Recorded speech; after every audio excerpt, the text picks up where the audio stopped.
they really trick women. They Why? say a lot of things. They say things that aren't true. Yeah, and I don't agree with Women that. do the same to men. Not all women. Of course, not all women, not all men. If you sacrifice a bunch of other qualities, but if you don't sacrifice those qualities, the kind of man you are looking for is never going to be loyal. No, it wouldn't work that way because no man's going to sit there and say, yeah, I'm going to cheat on you.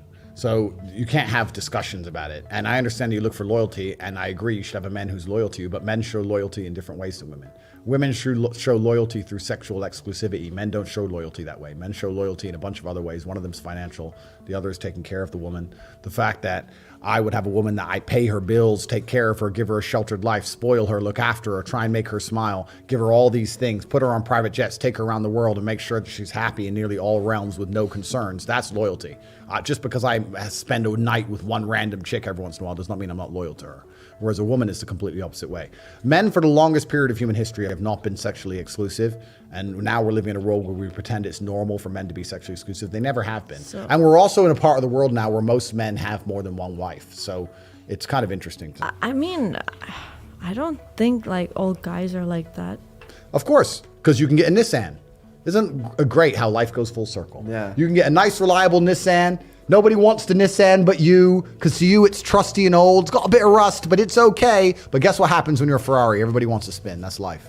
That's life. And if you're going to be with a top tier male, you're going to have to accept. If you're going to be with one of the best men on the planet, the most desirable men on the planet, who fixes all of your problems, who's hyper competent, who can get all of the things that you need done, who excites you, who's interesting, who's spontaneous, who takes you nice places, you're never bored to spend time with him, you're never bored in bed with him, he never lets you down, you're going to have to accept that this man is going to eventually, over a long enough time period, occasionally do some extracurricular activity. And you're just going to have to accept it and ignore it. Are you not honest with your girl? No, but okay. So let's stay here for one thing at a time.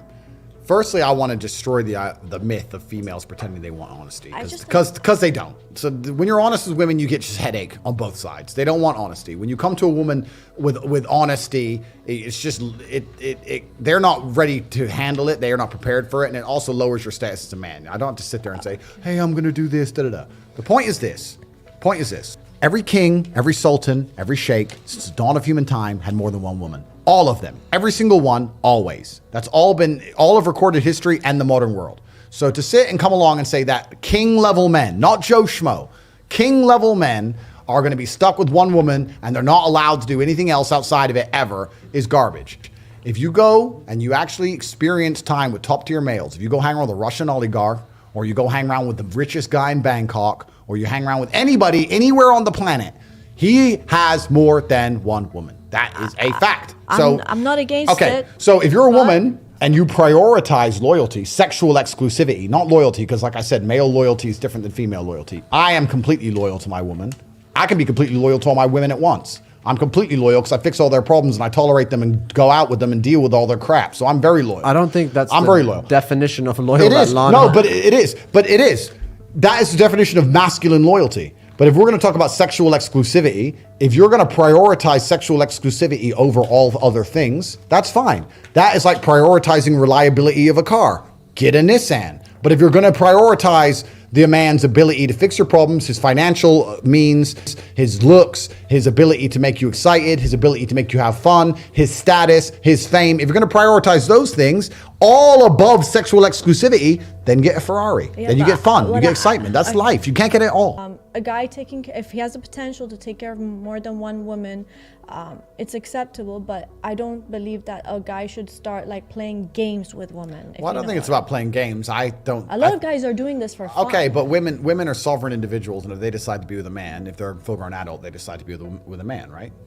We can't be. I don't want to be misogynistic here. But I don't want to be a misogynist. Like deceitful. They really trick women. They say a lot of things. They say things that aren't true. Yeah, and I don't agree with women that. do the same to men. Not all women. Of course, not all women, not all men. That's human nature. That's my point. That's human nature. But we're discussing the specifics, and I'm just trying to make the point that women who say, I want a man who's loyal, that matters most to me, that's doable and that's fine. If you sacrifice a bunch of other qualities. But if you don't sacrifice those qualities, the kind of man you are looking for is never going to be loyal. You have to make a choice. And I use the car analogy because to me, it's so simple. I don't know where the confusion is. If you prioritize reliability, get a Nissan. If you prioritize performance, get a McLaren. You cannot have both. Your McLaren might be a little bit reliable and the Nissan might have a little bit of performance, but you cannot have Nissan reliability and McLaren performance in one vehicle. That is against the laws of nature. It's against physics. It's against reality. Now, you must choose. There are women out there that would agree to this, and I know you can be. You can be, but I'm not saying. The point is, it's about me specifically. You can be, and I'm not even going to tell you whether I am transparent or not transparent. I'm just talking about in general. You can be transparent. That's up to you. It's up to every man who decides what they want to do. And it's so much more peaceful. You know what I mean? Cool. Like the girl is totally happy. She'll start hanging out with your other wife or your other girl, and they become best friends. And life is less stressful because you Agreed. can go. Agreed. But the actions. My point is that the actions are not dependent upon transparency. The actions are going to take place anyway if you have that kind of man, whether he's transparent or not, or whether you accept it or not. That's just how it's going to.